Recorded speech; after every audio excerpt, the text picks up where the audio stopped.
I tried to book meetings with AI and it didn't work. How is yours different?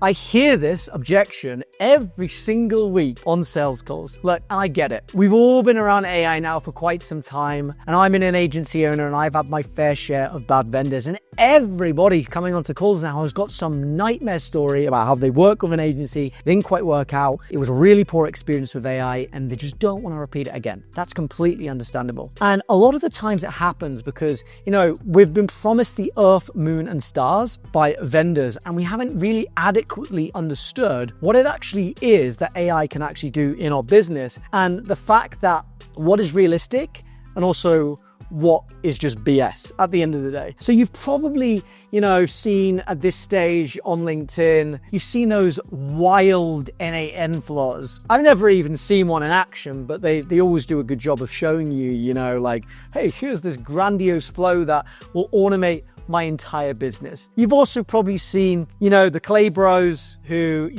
just sat there for hours a day requiring an engineering degree to, build like an AI spreadsheet, essentially. That's what Clay is. And I know because we use it in-house.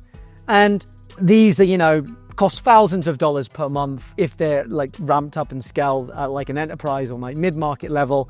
And they might send a couple of emails and get some personalization in there. And you also might have seen as well, I don't know, the lower tier, well, not lower tier, but you might have seen as well, LinkedIn automation, and heard all the shtick about, oh my God, automation, it's so crap, the messages don't come out well. I like to call all this, everything you've done before, it's the magic lead machine. The magic lead machine.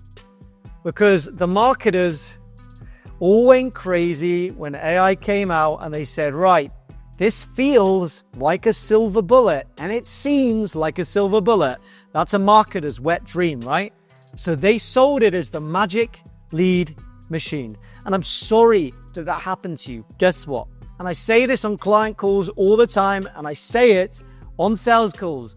The magic lead machine does not exist. So what makes ours different, or what makes a better approach different? And it comes down to something really simple. We're not trying to do some grandiose AI implementation that either will look pretty on paper, we'll send a couple of personalized emails and then not work, or maybe it will work and then you need an engineering degree to keep it going, or hire a specialist go-to-market engineer to send a couple of emails a month. No, it is something far simpler, my friends. It's literally this.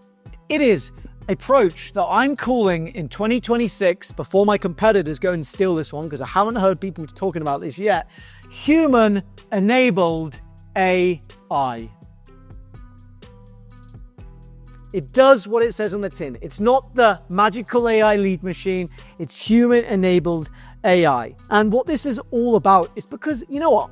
I myself, as a service provider and an agency owner for the best part of 4 years, and speaking to all my clients, people are so fucking jaded by AI in 2026 and the way that it looks. And this is almost a middle finger to that, because trust, my friends, I'm sure you would know this, watching this is an all-time low.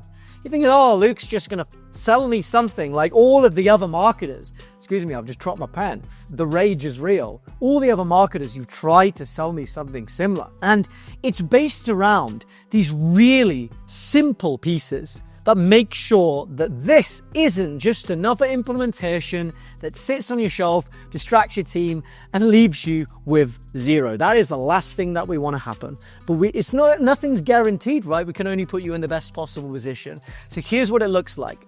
In human-enabled AI approaches for lead generation on LinkedIn, we look at strategy fundamentals first. My mother always used to tell me that I had doctor's handwriting, and I think she was right, because I can barely read that. But what does strategy fundamentals mean? Strategy fundamentals means just because we're using AI, it does not excuse us from mastering the basics of truly understanding the following things which make a campaign successful. Understand your client better than you understand yourself.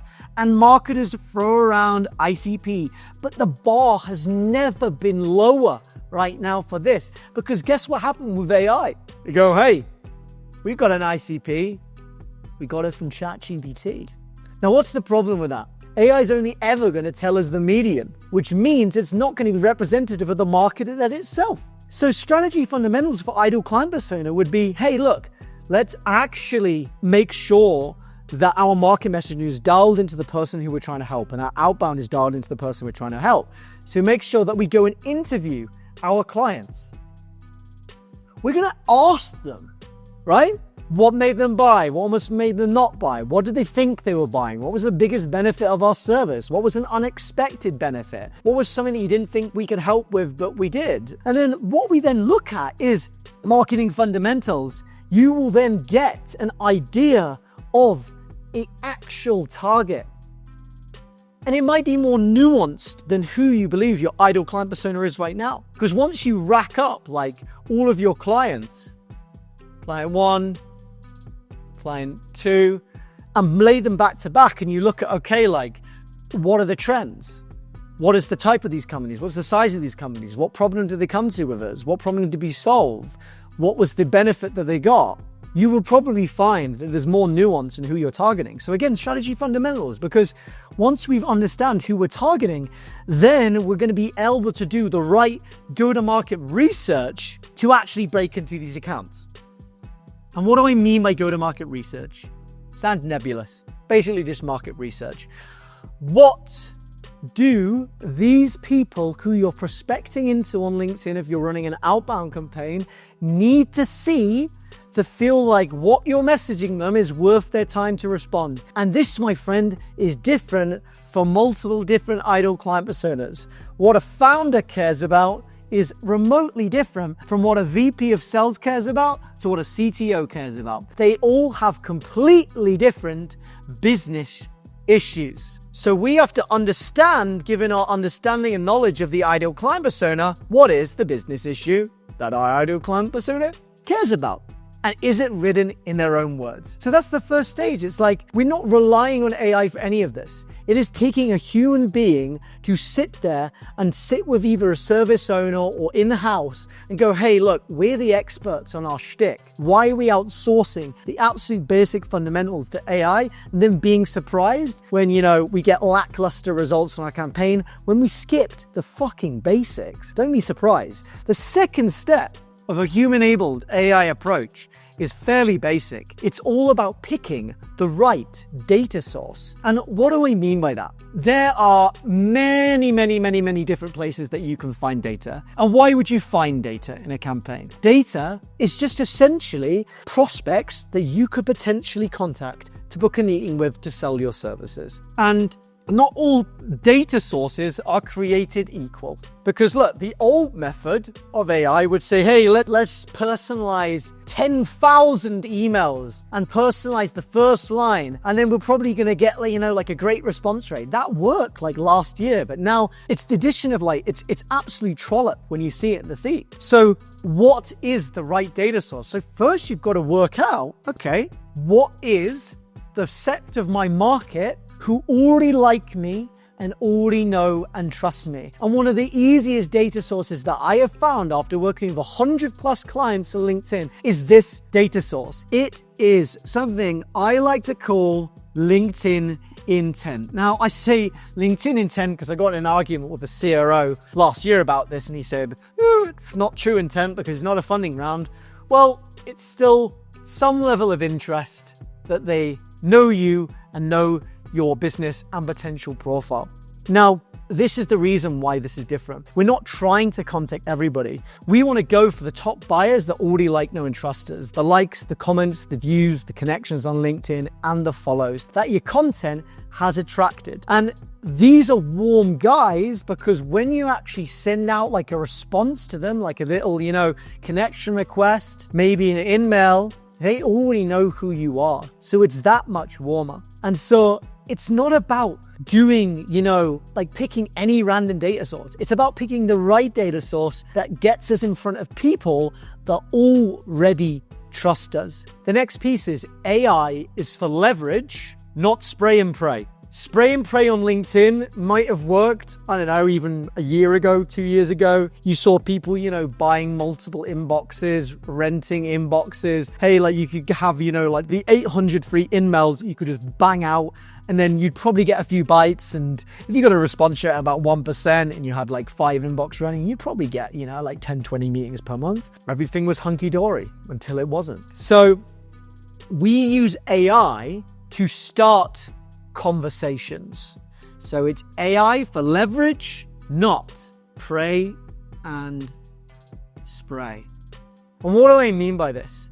It's all about using AI to start the conversations, because we don't want to just do it manually, because like there's another school of thought on LinkedIn that says, I would never use AI because it's 100% against LinkedIn terms and conditions and all the rest of it. Well, look, that's a true thing, right? But it's also about the way that the tools integrate and whether they go through like an API or like a browser, and that's a different conversation. But for business people who want to get leverage on their time, you're probably thinking about, okay, what would it take? Because who wins, right? The person who's going to do, 20 manual reach outs and research all of the company profiles and research, okay, are they in the market for my solution? And are they the right person? And do they potentially have interest of I? Versus an AI agent that you could train on your offer, on your tone, on your voice to do 40, and 40 follow-ups.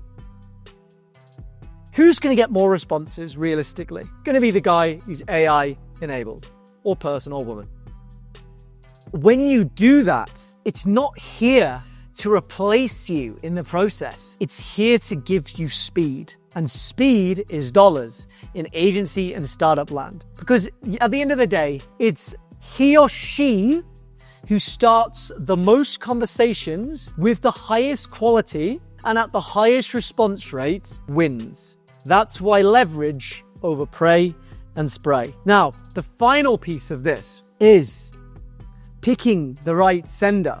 A sender is just literally, what tool are we going to use to send our messages on LinkedIn and automate? Pick the right. And it's pretty simple. I've tested so many tools over the last, goodness me, 3 years. I've done them all. I've done HeyReach, I've done Salesflow, I've done AimFox, and I've tried a lot of them. And Valley, as a tool, as an AI SDR, is the best that I have found to automate the sending of these first touches. Now, the only problem for Valley is, and it's probably a good thing for us as an agency, is, the learning curve is pretty steep. Like, you're probably going to invest anywhere from between like 3 to 6 months of, learning it, training it, getting it to work, and getting to the point where you get message market fit and you're booking meetings. But that's part of the reason our clients pay us, so we can shortcut that in a series of 90 days to get them scaling towards a predictable pipeline from LinkedIn. But you can use anything. It doesn't have to be Valley. Valley's got the best eye feel for, the amount of intent that you can get from it. You can scrape warm lists. You can scrape your profile views, your likes, your comments, and go in contact from there and automate that entire process. Again, more leverage, more conversations, more wins. But you can use anything. You could use AimFox, you can use HeyReach. It doesn't matter. The tool is irrelevant. It's what it's doing, which is giving you leverage. Now, the final piece of all of this for human-enabled AI, which is going to sound trite, I think, is a human approach in the conversation, human-enabled conversations. And the reason for this is things came full circle, I felt recently, where for so long I was looking to hand off, like my LinkedIn DMs to an agent. But then every time that we were doing this, I just looked at the responses and I was like, this is like a poor quality intern running my executive brand. And other clients, who'd tried other people before, had said, yeah, I'd used it and people had said, what the fuck is this? What's this message you're sending me? This is embarrassingly bad. Bang, your executive image done and you're looking embarrassed online. That's what nobody wants. We don't want to automate this end to end. That is the fastest way for you to burn your TAM. So we want to have a human in the DMs setting meetings. So what does this look like? Humans can configure and understand your offer, your expertise, how you talk. That's why I'm yet to find a fully autonomous agent on LinkedIn which effectively gets this every time. And I've seen other tools like Sellinger, but I've thought they were pretty shit. And because I've seen like, they actually just followed up, but there was no message to follow up. And that for me is high stakes, because every single person that you connect with is a potential lead. And once you burn them, meaning you send them the wrong message, you're fucked. You can't go back as it stands. So the piece here is understanding that a human can be in the DMs, because they can basically go through all of this stuff and then they carry that through into how they open the conversations, how they go and qualify them as it stands in the DMs. And then there's a way in which you can do that, which we can get into in another video, where you essentially find a need, you're going to find a gap, then go into budget, suggest a meeting. But this is really something at a higher level. If you sell a sophisticated service, it's really something at the moment only a human SDR, a human setter can do, and it should not be handed off, because it's like if you are handing this off to somebody that's in like an inferior solution, an AI $50, $20 solution, this person who has the following setup that we spoke about, the right sort of person to start the right sort of connections, to start the conversations, the right sort of, like understanding of the fundamentals, they're already getting a great response rate. But you're cooked if you don't do this bit well, because the bar is so low on LinkedIn. It's so low that people connect and go, well, bam, hey, do you want to buy my services? What's your biggest pain point? I have nightmares about that one. It doesn't work. Human in the DMs, human-enabled conversations. And the bottom line here is that, AI isn't the villain in this. It's actually human beings' negligence, as always, and how we've gone and done it. The human-enabled AI enables us to get leverage on our time, get the most out of new technology, but also make sure that it's not causing us a shed load of headaches down the line when we realize how poor it really was. So at the end of the day, the difference between what burned you before and what works now is ultimately this. And what I'd say is, no matter what you do, there's always going to be an element of risk in any of this as it stands. There is no way of unless you, review every single message, which you can do on the tools that we use to protect your image, you will have to surrender some element of control.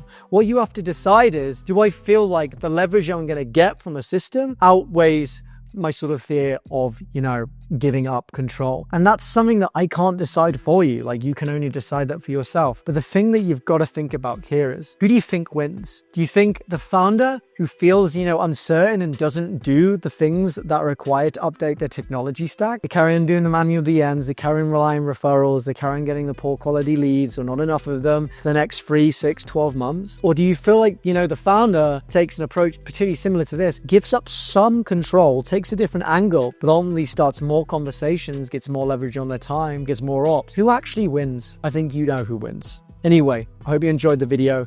My name is Luke Shalom. I help founders to drive predictable LinkedIn pipeline on LinkedIn. And if you enjoyed this video, make sure to hit subscribe in the comments. If you want to find out how we build a human-enabled approach for AI and building out founder-led acquisition systems, you can click the link below in the description. I believe you could book a link there to the Go Higher Level to have a chat with the team and audit your current process. Or you can go across to LinkedIn, or if you're watching this on LinkedIn, and go across to my profile and reach out there. It was lovely to chat today, and I'll see you guys on the next video.